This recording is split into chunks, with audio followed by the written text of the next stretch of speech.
दुर्भाग्य की बात यह है कि जो हमारा आधुनिक भारत कैसा होना चाहिए, भारत का भविष्य कैसा होना चाहिए, क्या कौन कौन से मुद्दे हमारे देश के सामने 21वीं सदी में आएंगे, अगले 5, 10, 15 सालों में आएंगे, जिनकी चुनौती हमारे सामने है, और कौन कौन सी नीतियां अपनानी चाहिए, इस बारे में देश में कोई चर्चा नहीं हो रही। और ये अपने आप में मैं समझता हूँ कि दुर्भाग्य है कि राजनीति में देश के भविष्य के बारे में कोई चर्चा नहीं, और जो चर्चा हो रही है वो एक व्यक्तिगत तौर पे किसी के ऊपर आरोप लगाना, वो चर्चा हो रही है। और शुरुआत एक ऐसे व्यक्ति ने की जो अपने आप को आज के दिन भी समझ चुका है कि वो प्रधानमंत्री जी बन चुके हैं,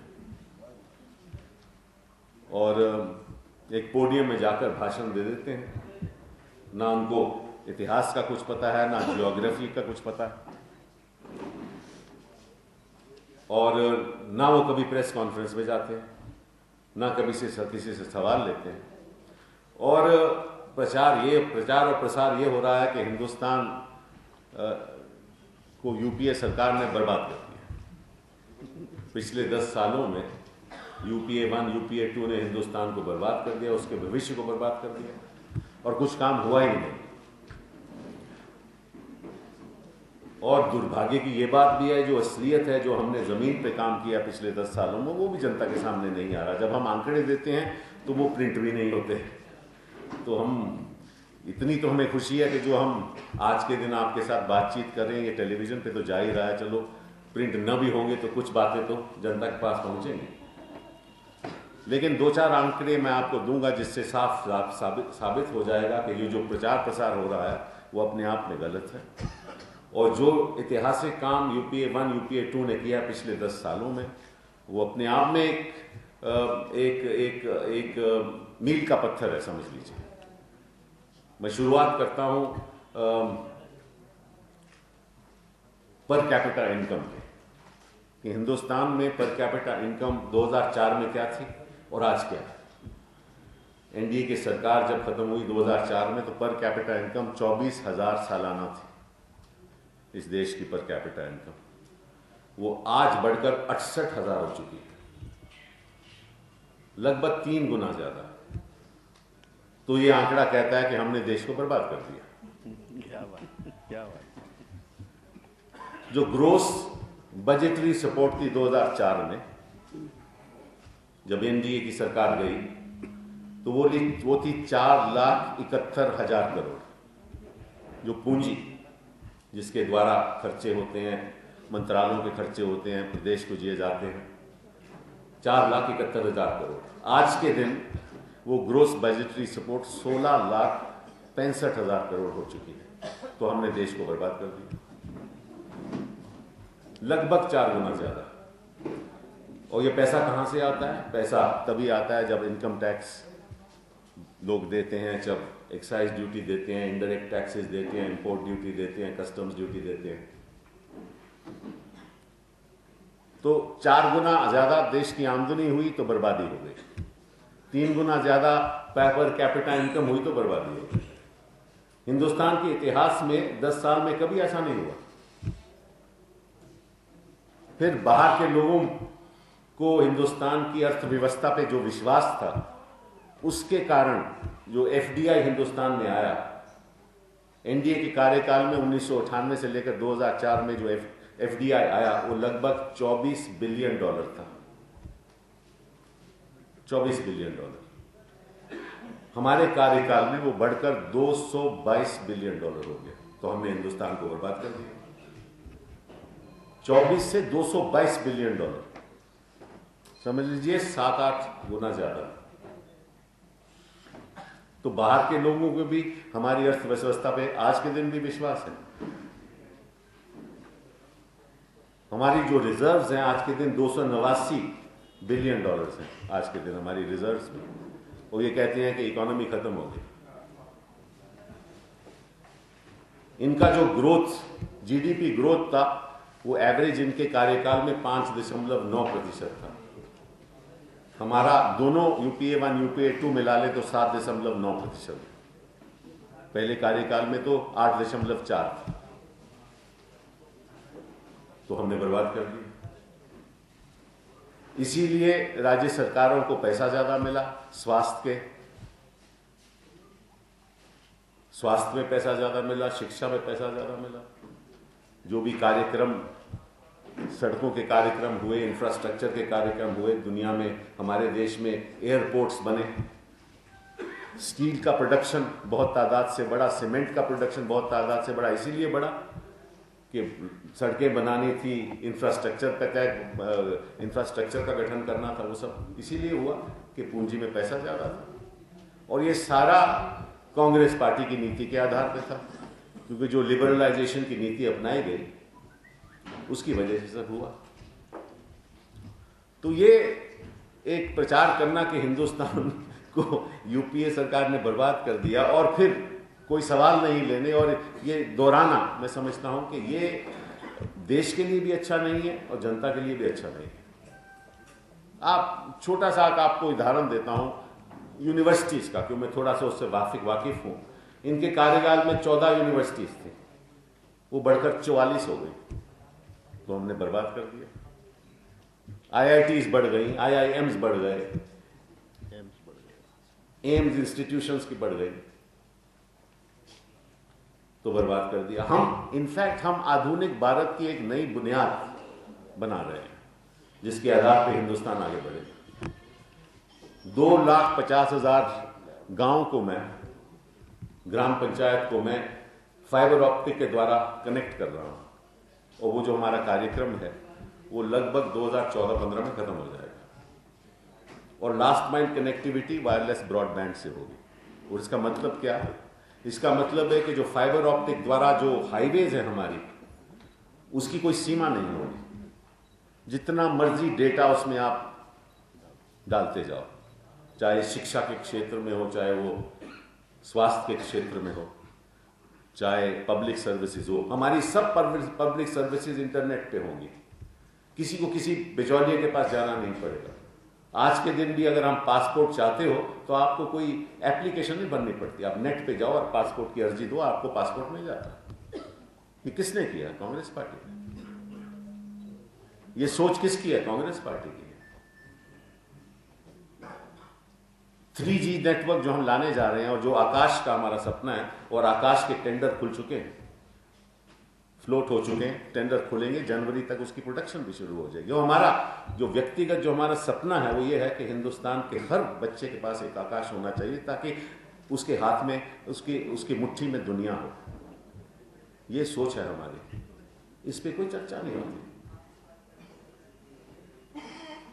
हम एक ऐसा भारत बनाना चाहते हैं, और हमेशा कांग्रेस पार्टी ने, यूपीए ने हमेशा यही प्रयास किया कि हम कुर्सी पे बैठ के अपने इलाके के बारे में नहीं सोचे। जैसे आप लोग यहाँ मध्य प्रदेश में, अभी थोड़ी देर में आऊंगा, और हम झूठ की राजनीति कभी नहीं करते। हम विज्ञापन नहीं देते जिसमें ईरान की तस्वीर दिखाई जाए और कहा जाए कि ये तो मध्य प्रदेश में हो रहा है। सड़कें किसी और प्रदेश की हो और ये कहें कि यहाँ मध्य प्रदेश की सड़कें, ट्रैक्टर कोई और हो, कहा कि मध्य प्रदेश में बनता है। अभी आज ही मैं देख रहा था कि एक और विज्ञापन है, वो विज्ञापन क्या है कि आयशर का एक विज्ञापन है कि कहने चाहते हैं कि आयशर की फैक्ट्री हिंदुस्तान, इस प्रदेश में भाजपा लाई, आयशर की फैक्ट्री भाजपा लाई। आयशर यहाँ 1986 में अर्जुन सिंह के टाइम में आया, और श्रेय ये खुद लेते हैं। और वो भी विज्ञापन के द्वारा, मतलब कि चलिए आप एक पोडियम पे खड़े होकर भाषण में कुछ इधर उधर की बात कर ले, वो तो मैं समझता हूँ। हो सकता है कि किसी को इतिहास के ज़्यादा नॉलेज नहीं हो, तो वो गलत सलत बोल सकता है।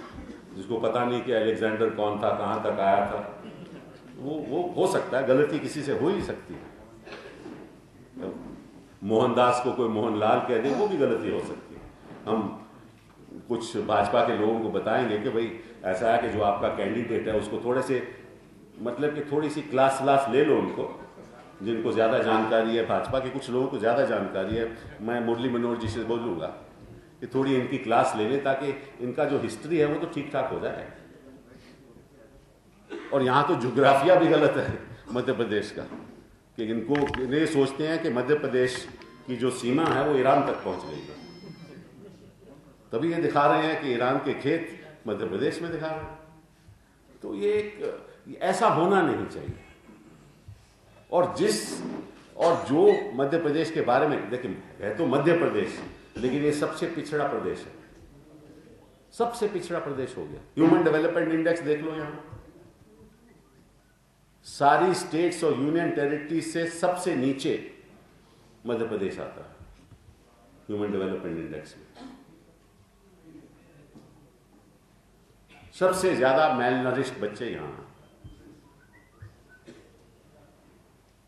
तो उस प्रदेश का क्या होगा? और बता चढ़ा के कह रहे हैं कि अडवाणी जी कहते हैं कि जो मध्य प्रदेश डेवलपमेंट मॉडल है वो गुजरात से भी अच्छा है। यही चर्चा हो रही है। वो क्या मॉडल है? वो कौन सा मॉडल है? वो एक दो आंकड़े आपको देता हूं इस मॉडल के बारे में। और क्योंकि ये जो प्रचार हो रहा है गलत आंकड़ों से हो रहा है, आज ही कुछ मैं आपको एक ऐसा आंकड़ा देना चाहता हूं। जैसे इन्होंने कहा कि हमने मध्य प्रदेश में घर घर में बिजली दे दी, घर घर में बिजली, 100% घरों में बिजली है। तो हम पता कर रहे थे कि इसमें वास्तविकता क्या है। 3 डिस्ट्रीब्यूशन कंपनीज है मध्य प्रदेश में, एक मध्य क्षेत्र विद्युत वितरण कंपनी और एक पश्चिम क्षेत्र और पूर्व क्षेत्र, और टोटल कनेक्शंस जो डिस्ट्रीब्यूशन कंपनीज के हैं वो 1,85,00,000 के हैं। और total number of households, total निवास जो है मध्य प्रदेश में वो 1,49,00,000 के हैं। तो इसमें जो 48 लाख हाउसहोल्ड्स केवल केरोसिन लैंप इस्तेमाल करते हैं, 48 लाख हाउसहोल्ड। वो कह दिया उन्होंने कि हमने मध्य प्रदेश में 100% बिजली सब घर में दे दी। हाँ 32% के पास बिजली है ही नहीं, डिपेंड ऑन केरोसिन।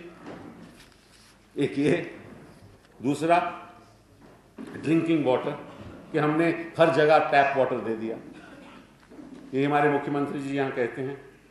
और उसके आंकड़े मेरे पास हैं, वो पब्लिश्ड आंकड़े हैं, कोई इधर उधर की हम बात नहीं करते।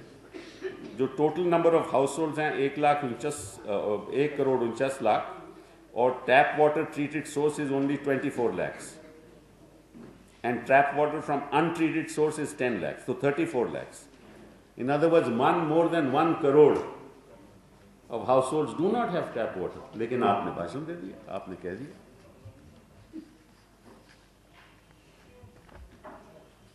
और जो घोटाले यहां हो रहे हैं वो अपने आप में एक मिसाल है। 14 मंत्री और बेचारे हमारे न्यायालयकर साहब जो हमारे सुप्रीम कोर्ट के जज भी थे, वो यहाँ लोकायुक्त बने हुए हैं। 14 मंत्रियों के खिलाफ आरोप हैं, जब सिद्ध होंगे वो तो बात की बात है, लेकिन सरकार दस्तावेज ही नहीं देती। और वो लिख चुके हैं कि भैया मेरे यहाँ से हम प्रयास कर चुके हैं, दस्तावेज ही नहीं मिल रहे, तो जांच ही नहीं होने देते। एक तरफ तो कहते हैं कि लोकपाल आप ऐसा बनाओ, वो पूरा ट्रांसपेरेंट लोकपाल होना चाहिए, उसकी नियुक्ति प्रधानमंत्री के हाथ में नहीं होनी चाहिए, इंडिपेंडेंट उसकी नियुक्ति होनी चाहिए, उसको इंडिपेंडेंटली काम करना चाहिए। यहाँ नियुक्ति होती है तो चीफ मिनिस्टर करता है, और जब वो काम करना चाहते हैं लोकायुक्त तो उसको काम नहीं करने देते। जब वो दस्तावेज चाहते हैं तो उनको दस्तावेज नहीं मिलते, और फिर बात करते हैं पारदर्शिता की और बात करते हैं कि यूपीए करप्ट है। 54 इनके अधिकारी हैं IAS IPS में, जिनके बारे में भी कोई दस्तावेज नहीं दिए जा रहे, और 50 से ज्यादा अधिकारी। तो हो क्या रहा है मध्य प्रदेश में? कौन सा मॉडल है? मैं चौहान साहब से पूछना चाहता हूं। और सबसे बड़ी बात है कि यहां जो मुन्ना MBBS है, मुन्ना भाई MBBS है, व्यापम का जो घोटाला है, और इनके नजदीकी मंत्री आपको मालूम है ना।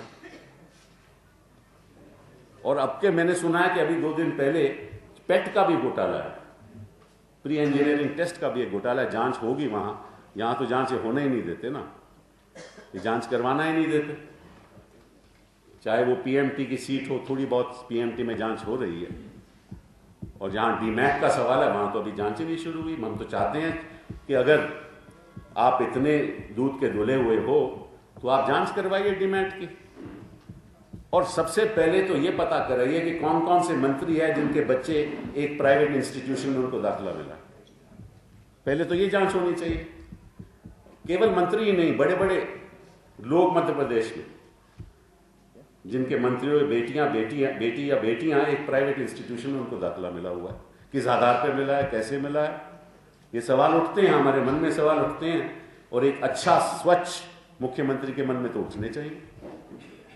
हम तो दूर दरार रहते हैं, हमारे यहाँ तो दूर से ही सवाल उठते हैं। ये तो उन्हीं के घर में हो रहा है, उनकी आंखों के नीचे हुआ है, उनके नाक के नीचे हो रहा है ये सब।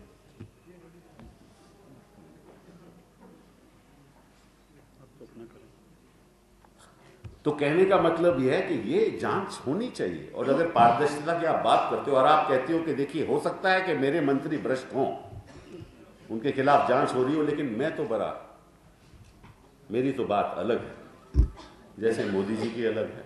वैसे मोदी जी के और इनका काफी कंपटीशन है।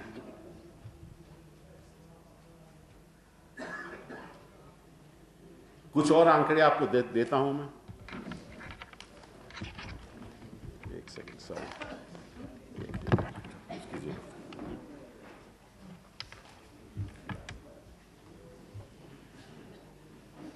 एक मिनट। हाँ, इन्फेंट मोर्टेलिटी रेट मध्य प्रदेश में 28 स्टेट्स में से सबसे ज्यादा मध्य प्रदेश का। और according to sample registration system data 2012, it is now the 10th year in a row that Madhya Pradesh has emerged as the worst place in the country to be born in. Worst place in the country to be born in. ये इनका model of development है।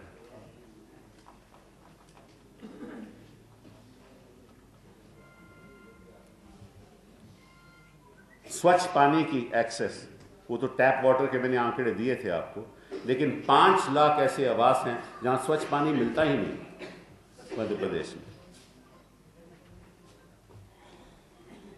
और मध्य प्रदेश एक ऐसा प्रदेश है, पहला प्रदेश है जहां जो कुपोषित बच्चे हैं, जो उनकी संख्या बढ़ी है, घटी नहीं। पिछले 10 साल में 53.55% से वो 60% हो गई, बढ़ गई।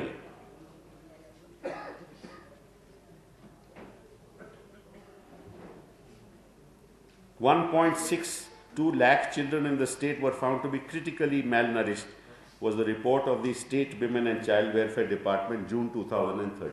नहीं भैया, State Women and Child Welfare Department। हम ऐसे ऐसी बात देखिए, हम कभी उन आंकड़ों पे नहीं जाते जिन पे कुछ आपको शक लगे। हंगर सिचुएशन में आपको ये इंटरनेशनल रिपोर्ट है, हमारी नहीं है, फूड पॉलिसी रिसर्च की रिपोर्ट है, इंडिया स्टेट हंगर इंडेक्स 2008 की। वो कहती है कि mail nutrition situation in Madhya Pradesh is between Ethiopia and Chad. ये हालत है मध्य प्रदेश की, इथियोपिया और चैड के बीच में मध्य प्रदेश बैठता है। जहां तक बच्चियों का एक्सप्लॉयटेशन का सवाल है, मध्य प्रदेश टॉप्स द लिस्ट। हालांकि बेटी बचाओ आंदोलन चल रहा है, लेकिन फिर भी Madhya Pradesh tops the list. Social security की बात हो तो यहां 200 रुपया मिलता है, और वहां राजस्थान में 500 और दिल्ली में 1500। पावर्टी, जो गरीबी रेखा के नीचे लोग हैं, वो यहां 32% है, नेशनल एवरेज से कहीं ज्यादा। पब्लिक डेट 42,000 करोड़ से लेकर 81,000 करोड़ हो गई है।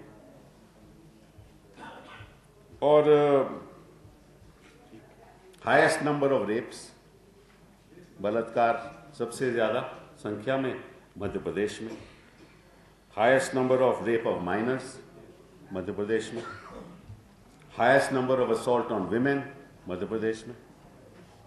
ये है डेवलपमेंट मॉडल शिवराज जी का, शिव भी और राज भी।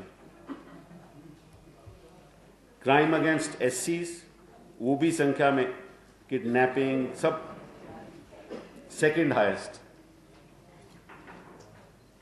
तो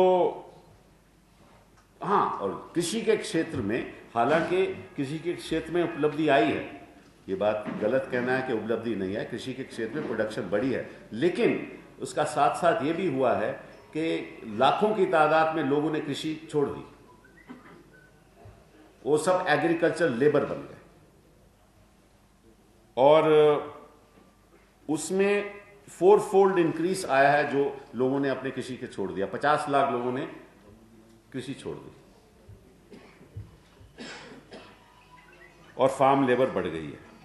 और ये कहते हैं सुइसाइड फार्मर, यहां 13,478 2003 से लेकर 2012 तक के आंकड़े सुइसाइड फार्मर के। तो और फिर आखिर में कुछ जब सूर्य ऊपर आता है तो सूर्यवंशी जी भी ऊपर आ जाते हैं। दिलीप सूर्यवंशी जी का साथ आप उनका नाम आपको मालूम होगा, बहुत प्रसिद्ध आदमी है, अपने कामकाज में बड़े प्रसिद्ध हैं। और सुधीर शर्मा जी भी बड़े प्रसिद्ध हैं क्योंकि उनके भी कई इनकम टैक्स रेट हुए हैं और आपको उनके बारे में मालूम है। और जब रेड हुए आईटी डिपार्टमेंट के द्वारा तो वहाँ कुछ आंकड़े निकले कि भाई वहाँ उनकी डायरी में राजेंद्र शुक्ला साहब का भी नाम आ गया जो आजकल मिनरल रिसोर्सेज के मंत्री भी हैं, और लक्ष्मीकांत संतरा शर्मा जी का भी जो टेक्निकल एजुकेशन के मंत्री हैं। एंड एक चिट्ठी लिखी गई सुशील शर्मा जी ने उनके पार्टनर ने वालिया ने to the then BJP president Gadkari seeking Gadkari's help to get a mining license, वो भी इनकम टैक्स डिपार्टमेंट में रिकवरी हो गई। तो ये तो कामकाज हो रहा है यहाँ। और सुधीर शर्मा की जो डायरी सीज की गई तो उसमें साफ लिखा था कि पिछली इलेक्शन में ऑपरेशन विजय का जो फाइनेंसिंग हुआ वो उनके द्वारा हुआ, ये भी डायरीज में आ गया। तो मैं समझता हूँ कि इसमें अव्वल मध्य प्रदेश सबसे आगे है, भला बाकी चीज़ों में पीछे हो, लेकिन इस कामकाज में काफ़ी काफ़ी काफ़ी आगे है।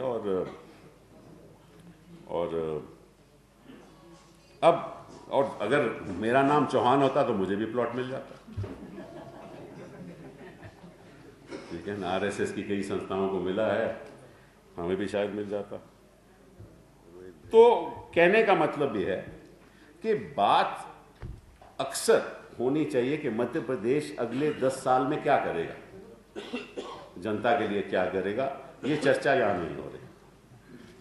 और 10 साल हम भुगत चुके हैं और हमारी सरकार भी, जनता ने उसको स्वीकारा, 10 साल पहले नहीं स्वीकारा था, इसीलिए कि बिजली पानी सड़क का मुद्दा था। आज भी बिजली पानी सड़क का मुद्दा है।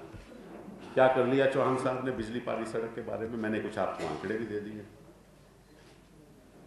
और जहां तक हमारे प्रधानमंत्री के जो हिंदुस्तान के प्रधानमंत्री बनना चाहते हैं, वो भी बेचारे थोड़े निराश होकर गए क्योंकि जब पिछली बार यहाँ आए तो भीड़ भड़ाका भी नहीं था, तो उनका भी ज़रा ग्राफ डिक्लाइन। ज़्यादा आप ऐसी बातें करोगे और अपनी नॉलेज ज़्यादा दिखाओगे उतना ही आप एक्सपोज हो जाओगे, ये हमें अक्सर होता है। तो बात सहम के करनी चाहिए, मुद्दों पे करनी चाहिए, आंकड़ों के आधार पे करनी चाहिए। मोदी की अदालत में हम सब है मुजरिम, मोदी की अदालत में हम सब है मुजरिम, खुद को कहता है हीरो, 100 में से 100 नंबर खुद को देता, हम सबको देता है 0। मोदी खुद ही का हीरो, गिलास पानी का आधा भरा है, आधे में कहता हवा है। गिलास पानी का आधा भरा है, आधे में कहता हवा है। हैरान है हम, इस हीरो को ये बात कैसे पता है। हवा जाने हवा बदलेगा, हवाबाज है ये हीरो, हम सब है जीरो। पॉलिटिकल टूर पर आए थे, वो टूरिज्म पर आए थे, टूरिस्ट एज ए टूरिस्ट आए हुए हैं, एज ए पॉलिटिशियन नहीं आए। जब पॉलिटिकल टूरिस्ट के रूप में आएंगे तो उन्हें यही दिखेगा। आंख बंद करके भी कोई पूछेंगे किसी से भी तो सड़क पानी बिजली के बारे में लोग कहेंगे कि मध्य प्रदेश में माली हालत इस समय बहुत अच्छी है, बिजली 24 घंटे है, पानी भी मिल रहा है, सिंचाई की भी व्यवस्था अच्छी है, सड़क की भी हालत पहले से बहुत बेहतर है। लेकिन सिब्बल जी कौन से रास्ते पे गए मुझे पता नहीं। दुर्भाग्य है, गरीब का इससे बड़ा मजाक हो नहीं सकता। कमलनाथ जी ने कहा कि दोनों टाइम भोजन करने लगा है इसलिए, और ये कहने कि 2 सब्जी खाने लगे इसलिए। इससे शर्मनाक बात और कुछ नहीं हो सकती। अच्छा है कुछ लोग कवि बन जाए मोदी जी के आगे आने से। देखिए कांग्रेस क्या करती है ये उसका काम है, नहीं उसको छोड़िए ना। मैं जो कह रहा हूँ उनके उन बातों पर कोई असर ही नहीं है। ना हम पर असर पड़ता है ना जनता पर असर पड़ता है, इसका कुछ भी असर नहीं पड़ता। गलत जानकारी है और ऐसी जानकारी है तो लोकायुक्त तो बोल नहीं रहे कभी। क्या लोकायुक्त से कोई उनकी बात हुई है? क्या वो लोकायुक्त के सलाहकार हैं? गलत बयानी से कोई चीजें होती नहीं है। जनता बहुत जागरूक है, जनता जानती है सच और झूठ का फासला क्या होता है। अगड़े की चीजें उनको दिखी नहीं होगी, और दिल्ली जैसे प्रांत से आए जहां पिछड़ी हुई है सब चीजें, तो जो पिछड़े प्रांत से आते हैं उन्हें अगड़ा दिखता ही नहीं है। वो चाहते हैं कि मध्य प्रदेश हमेशा पिछड़ा रहे, लेकिन बीमारू राज्य से और पिछड़े राज्य से मध्य प्रदेश को शिवराज जी ने बाहर किया है, और यही कारण है कि वो जलन के कारण ये बोल रहे हैं।